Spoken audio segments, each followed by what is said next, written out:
Hello everyone, I am Monica. Today I will start class 8 mathematics chapter 6 exercise 6.1.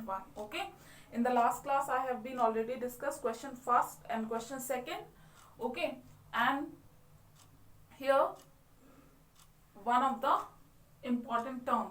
Okay जो आपको learn करना है, बहुत इंपॉर्टेंट है. यहाँ से आप, ये आपके बुक में नहीं है, पहली बात मैं ये बता देती हूँ. ठीक है, ये कॉन्सेप्ट्स है, बहुत सारे कॉन्सेप्ट्स मैं बताऊंगी आपको आपकी क्लास में जो आपकी बुक में नहीं है, लेकिन वो बहुत हेल्प करेगा आपको क्वेश्चन करने में. ठीक, अब देखो ये क्या लिखा हुआ है, ये स्क्वायर लिखा हुआ है. ठीक है, ये 1 का स्क्वायर है, ये 2 का स्क्वायर है, ये 3 का स्क्वायर है, ये 4 का स्क्वायर है, ये 5 का स्क्वायर है, ये 6 का स्क्वायर है, ये 7 का स्क्वायर है, ये 8 का स्क्वायर है एंड ये 9 का स्क्वायर. ठीक है, मैंने समझने के लिए यहाँ से स्क्वायर अभी हटा दिया. ठीक, ये आप रफ में लिखोगे. ठीक, जो साइड में आप प्लेस रहता है ना आपके कॉपी में, वहां लिखोगे. बहुत इंपॉर्टेंट है ये. ठीक है, अब देखो ध्यान से. 1 का स्क्वायर 1, 2 का स्क्वायर 4. मीनिंग क्या है, स्क्वायर की मीनिंग मैंने बताई थी. जैसे 2 का स्क्वायर मैंने बोला तो 2 इंटू 2 कितना है 4. ठीक है, 3 का स्क्वायर 3 इंटू 3 कितना हो गया 9. ठीक है, 4 का स्क्वायर कितना हो गया 16. 5 का square same as it is. ठीक है, आप करते जाओगे. अब देखो इसमें कुछ समझ में आ रहा है आपको, मे भी नहीं समझ में आ रहा होगा. अब देखो एक हिंट देती हूँ, यूनिट डिजिट देखो. 1 के स्क्वायर में यूनिट डिजिट 1, 2 के स्क्वायर में 4, 3 के स्क्वायर में 9. और ये याद रखना कि ये केवल 1 to 9 में अप्लाई नहीं होता है, ये आप किसी भी नंबर का स्क्वायर करोगे हर एक में ये टेक्निक अप्लाई होगी. ठीक है, अब देखो 1 4 9, यहाँ क्या है 6 5 6 9 4 1 ये लिखा हुआ है.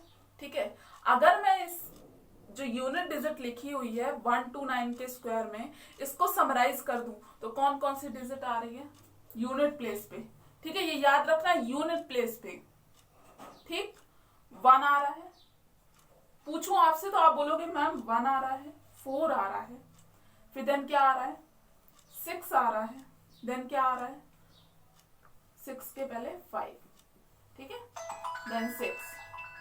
ठीक, 1 4 5 6 एंड देन आपसे मैं पूछूं कि और क्या आ रहा है तो आप बोलोगे मैम 9. क्या इसके अलावा कोई और डिजिट आ रही है, नहीं आ रही ना.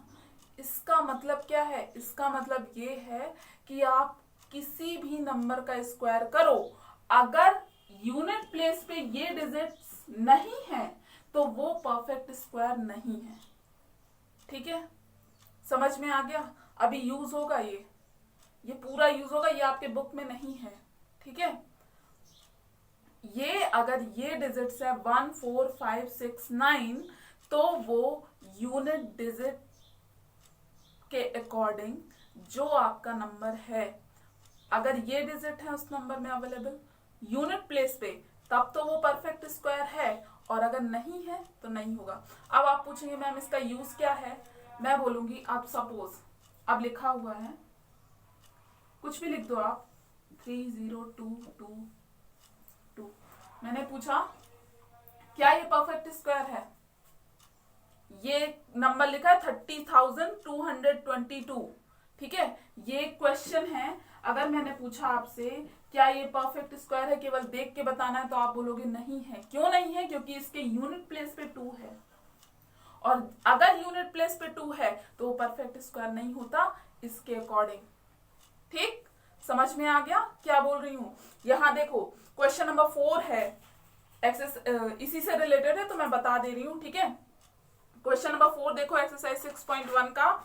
इसमें लिखा हुआ है by just examining the unit digits can you tell which of the following cannot be whole square. ठीक है, यही क्वेश्चन है. ठीक है, अब देखो क्या लिखा हुआ है 1027.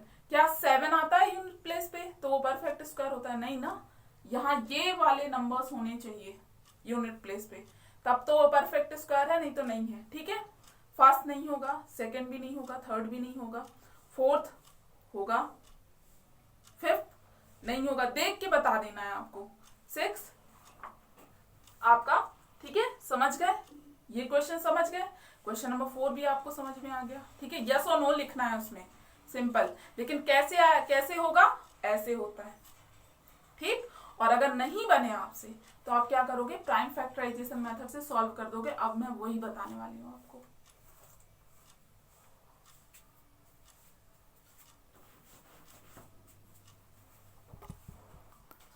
This is the question number 3. The question number 3 is using prime factorization method find which of the following numbers are perfect squares. अब देखो इसमें क्या है, आपका प्राइम फैक्टराइजेशन मेथड आपको यूज करनी है। आप डायरेक्ट यस और नो नहीं लिख सकते, ठीक है। अब देखो यहां से क्या है, 189 लिखा हुआ है। सबसे पहले इसके प्राइम फैक्टर्स निकालो आप। ये आप करके आए हो प्राइम फैक्टर्स 6th क्लास में। निकालो, ये किससे कैंसिल आउट होगा? 3 से। 3 6 जा 18, 3 3 जा 9। ये किससे होगा? फिर से 3 से, 3 2 जा 6, 3 1 जा 3। फिर देन ये किससे होगा? 3 से, 3 7 जा 21 एंड देन 7 1 जा 7, ठीक है। अब यहाँ देखो, इससे आपका 3rd 5th और 6th सारे क्वेश्चन सॉल्व हो जाएंगे। अब यहाँ देखो, ध्यान से सुनना, अलग अलग काम करना है उसमें, मैं बताऊंगी, हर एक क्वेश्चन को बताऊंगी। लेकिन यहाँ देखो क्या लिखा हुआ है, ये आपका क्या है? प्राइम फैक्टर्स आए। अब यहाँ देखो सिंपल सा मीनिंग है कि यहाँ पे आपने ग्रुपिंग सुनी होगी, ठीक है। ग्रुप स्क्वायर में 2 2 का ग्रुप फॉर्म करते हैं। कैसे? यहाँ क्या लिखा हुआ है? 3 × 3 × 3 × 7 ये लिखा हुआ है, ठीक है। अगर ग्रुपिंग हो जाती है सारे नंबर्स की तो वो परफेक्ट स्क्वायर होगा, और अगर नहीं होती है तो नहीं होगा। मीन्स यहाँ देखो, ये मैंने 2 का ग्रुप फॉर्म किया, ठीक है, 3 × 3, ठीक। क्या यहाँ 3 का पेयर है? नहीं है। 7 का पेयर है? नहीं है। मतलब ये 189 इज नॉट परफेक्ट स्क्वायर, ठीक है। समझ गए क्या है? ठीक, समझ में आ गया। सेम एज इट इज आपको सारे क्वेश्चंस करने हैं। किसी भी क्वेश्चन में प्रॉब्लम हो तो मुझे मैसेज कर देना, मैं बता दूंगी। लेकिन प्राइम फैक्टराइजेशन मेथड आपको आती है। ये केवल इसमें क्या था नया, केवल आपको ग्रुपिंग पता होनी चाहिए थी, तो आपको मालूम चल जाता, ठीक है। ऐसे ही सेम एज इट इज आप किसी भी क्वेश्चन का आप वो निकाल सकते हो, स्क्वायर निकाल सकते हो। कैसे? देखो,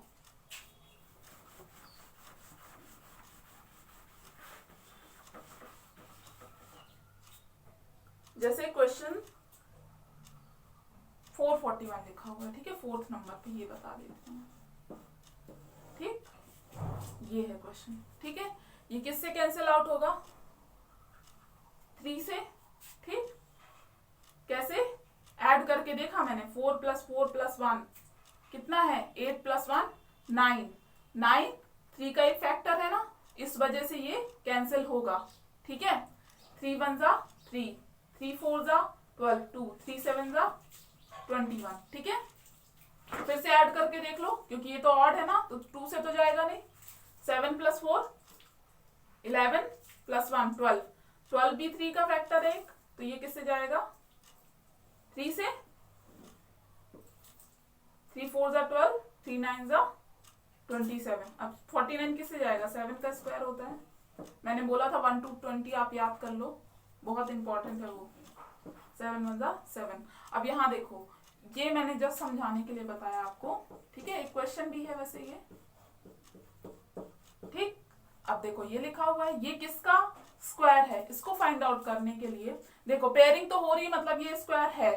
ये देखो, ये पेयर फॉर्म हो रहा है ना, तो स्क्वायर तो है, लेकिन किसका है? यहाँ 3 to 3 लिखा है, तो यहाँ से आपने क्या लिया? 3 ले लिया। और यहाँ से 7 × 7 लिखा है, तो क्या ले लिया? 7 ले लिया। दोनों का मल्टीप्लाई किया, कितना आया? 21। 21 का स्क्वायर है 441, ठीक है। मैंने लास्ट क्लास में बोला था, मैं मेथड भी बताऊंगी कैसे सॉल्व किया जाता है, ठीक। समझ में आ गया? जो मैंने सबसे पहले बताया इस क्लास में, आप वैसे देख सकते हो कि परफेक्ट स्क्वायर है कि नहीं, लेकिन किसका है आपको ऐसे निकालना होगा, ठीक है। और ये मेथड क्या है? प्राइम फैक्टराइजेशन मेथड, ठीक। एंड देन क्वेश्चन नंबर 5, मैंने अभी आपको क्या बोला? 9 is a factor of 3। No, 9 is a multiple of 3, ठीक है। वो थोड़ा गलत हो गया। ठीक, अब देखो ये क्वेश्चन है क्वेश्चन नंबर 5 में 7776। ठीक है, अब देखो क्वेश्चन में क्या है, क्वेश्चन आपको बहुत लंबा चौड़ा दिया हुआ है, बहुत इजी क्वेश्चन है ये। By what number should each of the following numbers be multiplied to get a perfect square in each case, also find the number whose square is the new number. अब देखो ध्यान से देखो क्या है question में। क्वेश्चन में सबसे पहले आपको प्राइम फैक्टराइजेशन, प्राइम फैक्टर्स आपको फाइंड आउट करने हैं किसके, 7776 के। ठीक, अब देखो क्या है, ये मैंने कर लिया। आपको सिस्टमैटिक वे में लिखना है, जैसे मैंने अभी बताया था 2 मल्टीप्लाइड बाय 2 मल्टीप्लाइड बाय 2, इसे आप लास्ट इसके बाद लिखोगे। ठीक है, ठीक, समझ में आ गया। यहाँ पे लिखोगे, यहाँ पे जगह नहीं है इस वजह से मैं नहीं लिख रही हूँ, डायरेक्ट बता रही हूँ। अब देखो पेयरिंग करो, देखो ये 2 का पेयर हो गया। ऐसे नहीं करना है आपको, नंबर नहीं दूंगी मैं, ठीक है, पेपर में। ये हो गया पेयर। ठीक, अब देखो 3 का पेयर, 2 तो आपका रिमेनिंग है। ठीक है, 2 का कोई पेयर नहीं है। 3 का पेयर 1 एंड 2, यहाँ भी 3 आपका रिमेनिंग है और यहाँ 2 रिमेनिंग है। इसको आप लिखोगे, ठीक है, यहाँ पे आप सो करोगे। ठीक, नीचे आप सो करोगे इसके बाद। ठीक है, अब देखो 3 एंड 2 रिमेनिंग है ना, तो 3 एंड 2 का मल्टीप्लाई कर दो, कितना आया, 6 आया। 6 इज योर आंसर। ठीक है, 6 इज योर आंसर। कैसे, देखो क्या हुआ कि मैंने क्या बताया कि ऐसा कौन सा नंबर है, यहाँ पे क्वेश्चन में ये है, ऐसा कौन सा नंबर है जिसको मल्टीप्लाई करने पर आपका परफेक्ट स्क्वायर बन जाए, ये जो दिया हुआ है नंबर आपको। ठीक है, ये क्वेश्चन है। तो जिसका पेयर नहीं बन रहा, अगर उसी को मैं मल्टीप्लाई कर दूंगी तो उसका पेयर बन जाएगा। ठीक है, तो पेयर बन गया तो क्या हो गया, परफेक्ट स्क्वायर बन गया। ठीक, कॉन्सेप्ट समझो तो एक क्वेश्चन से पूरा सॉल्व हो जाएगा, पूरी exercise same as it is है। अब देखो नेक्स्ट क्वेश्चन में क्या है, क्वेश्चन नंबर 6 में, कि ऐसा कौन सा नंबर है जिससे डिवाइड करूं कि ये परफेक्ट स्क्वायर बन जाए। कोई भी नंबर हो, इससे मतलब नहीं है। ठीक है, तो भी आंसर क्या आएगा, जिसकी पेयरिंग नहीं होगी। ठीक, समझ में आ गया। ठीक है, समझ में आ गया कैसे होता है ये। डिवाइड और मल्टीप्लाई का क्वेश्चन सेम होता है, बस डिफरेंस क्या, डिफरेंस कुछ भी नहीं है उसमें। अगर मल्टीप्लाई बोले तो भी जिसकी पेयरिंग नहीं हो रही है तो वो आंसर है, उसका मल्टीप्लिकेशन करके जो आएगा वो आंसर है। और अगर डिवाइड का भी पूछे तो भी वही आंसर होगा। ठीक है, समझ में आ गया। इस कॉन्सेप्ट से आपके कितने सॉल्व हुए question, 5th 6th 4th, not 4th, third, 5th 6th question. ठीक है, और क्वेश्चन कितने सारे हैं लेकिन कॉन्सेप्ट सेम ही है। ठीक, समझ में आ गया आपको। पेयरिंग का बस ध्यान रखना। ठीक है, समझ में आ गया, और इसको पूरा सिस्टमैटिक वे में आप लिख लोगे। ठीक है, तो मैं अब नेक्स्ट क्वेश्चन कराने वाली हूं आपको। देखो ये क्वेश्चन हो गया। ठीक है, अब कौन से नंबर से मल्टीप्लाई करो कि ये नंबर परफेक्ट स्क्वायर हो जाए, 6। और इसके अलावा एक क्वेश्चन और है इसी क्वेश्चन में, also find the number whose square is the new number. ठीक है, अब देखो इसमें कुछ भी नहीं करना। क्वेश्चन में क्या है, आप अभी मैंने क्या बोला था, जैसे 2 का पेयर मैंने लिया। ठीक है, अब यहां से क्या आएगा, 2 आएगा, यहां से क्या आएगा, यहां से भी 2 आएगा, यहां से क्या आएगा, 3 आएगा, यहां से क्या आएगा, 3 आएगा। यानी कि क्या है, 2 multiplied by 2 multiplied by 3 multiplied by 3। ठीक है, अब 6 का मल्टीप्लाई करना है ना, तो 6 भी आप यहां मल्टीप्लाई कर दो। ठीक, समझ में आया। अब देखो इसका मल्टीप्लाई करोगे तो कितना आएगा, 2 2 4, 4 3 12, 12 3 36, 36 6 216। ठीक है, ये आपका क्या हो जाएगा, आंसर। ये सेकंड क्वेश्चन का है। क्वेश्चन 5 में 2 क्वेश्चन इन्वॉल्व है। ठीक है, ये सेकंड का आंसर है और फर्स्ट का मैंने बता दिया कैसे आएगा। ठीक है, and then I will start question number 7। 6 भी सेम एज इट इज है पूरा। किसी भी क्वेश्चन में आपको दिक्कत हो रही है तो आप मुझे मैसेज कर देना। ठीक है, so this is the question number 7. The question number 7 is observe the following pattern. सबसे पहले तो पैटर्न आपको फॉलो करना है, ऑब्जर्व करना है, ठीक है, जो पैटर्न दिए हुए हैं उसको ऑब्जर्व करना है and then find the value of. अब देखो इसमें क्या है, यहाँ ध्यान से देखना आप, क्या लिखा हुआ है, 3 square minus 2 square is equal to 3 plus 2 is equal to 5, ठीक है। मतलब क्या है, ये आपको दिया हुआ है क्वेश्चन में, मतलब क्या हो रहा है, जैसे 3 का स्क्वायर लिखा है तो 3 प्लस 2 5 आ गया, 4 प्लस 3 7 आ गया, 5 प्लस 4 कितना आ गया, 9 हो गया, ठीक है। ऐसे सेम एज इट इज अगर आपको फाइंड करना है 14 का स्क्वायर माइनस 13 का स्क्वायर, तो क्या आएगा आंसर, क्या करोगे आप, सिंपल 14 प्लस 13 कितना आ जाएगा, 27, ये आपका हो गया आंसर, ठीक है। ऐसे ही सेम एज इट इज 16 का स्क्वायर माइनस 15 का स्क्वायर कितना आ गया आंसर, 16 प्लस 15, ये पूरा सॉल्व करके लिखना है जैसे मैं बता रही हूँ आपको, ठीक है, 31, ये हो गया आपका आंसर, कर लोगे, ठीक है, समझ में आ गया ना। And then question number 8, this is the question number 8, okay, not question number 8, this is actually the concept which is related to question number 8, okay. देखो ये क्या है, ये आपका राइट एंगल ट्राइंगल है, ठीक है। अब देखो आपने पाइथागोरस थ्योरम पढ़ी होगी, ठीक, ये आप कहाँ लिखोगे, रफ में, साइड में, ठीक है, थ्योरम, ठीक है, ये पढ़ी होगी आपने, ठीक, ठीक।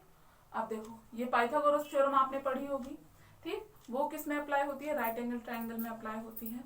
क्या होता है, hypotenuse square is equal to perpendicular square plus base square, ये फॉर्मूला होता है उसका, ठीक है, ये मैंने शॉर्ट में लिख दिया है, ठीक। H means hypotenuse, P means perpendicular, B means base, perpendicular और base according to question change हो सकते हैं, ठीक, वो एंगल पे डिपेंड करता है, ठीक। अब देखो यहाँ क्या लिखा हुआ है, hypotenuse square is equal to perpendicular square plus base square, ये लिखा हुआ है। आपको पाइथागोरस, आपको क्या बताना है, पाइथागोरियन ट्रिपलेट्स बताना है। ट्रिपलेट मतलब क्या होता है कि अगर एक आपको गिवन हो इन तीनों में से, तो सेकंड और थर्ड आप अपने आप ही निकाल लोगे। कैसे, सपोज देखो फर्स्ट क्वेश्चन है, क्वेश्चन 8 का फर्स्ट क्वेश्चन क्या है कि आपको क्वेश्चन 8 में दिया हुआ है what are Pythagorean triplets, find Pythagorean triplets one of whose number is. अब देखो पाइथागोरियन ट्रिपलेट्स की डेफिनेशन कहाँ पे है, आप देखो प्रॉपर्टी नंबर 8 लिखा हुआ है पेज नंबर 88 में, तो वहां से आप डेफिनेशन लिख लोगे, ठीक है, समझ में आ गया। अब देखो डेफिनेशन वहां से आप लिख लोगे, ठीक है। अब देखो डेफिनेशन मैं नहीं बता रही हूँ, मैं क्वेश्चन बता रही हूँ आपको, ठीक। क्वेश्चन 8 फर्स्ट कितना दिया हुआ आपका, 3 दिया हुआ है, ठीक। अब देखो बेस की वैल्यू अगर मैंने सपोज 3 ली, ठीक है, ये क्या दिया हुआ है, one of whose number is 3, the first question is 3। अगर बेस मैंने 3 लिया तो मुझे ये पता है परपेंडिकुलर कितना होगा, 4 होगा, और हाइपोटेनस कितना होगा, 5 होगा, 3 4 5, ये एक ट्रिपलेट है, ठीक है। अब देखो ये फर्स्ट क्वेश्चन हो गया। सेकंड में देखो, सेकंड में है आपका 6 दिया हुआ है, ठीक है, ये क्या दिया हुआ है 6, ठीक।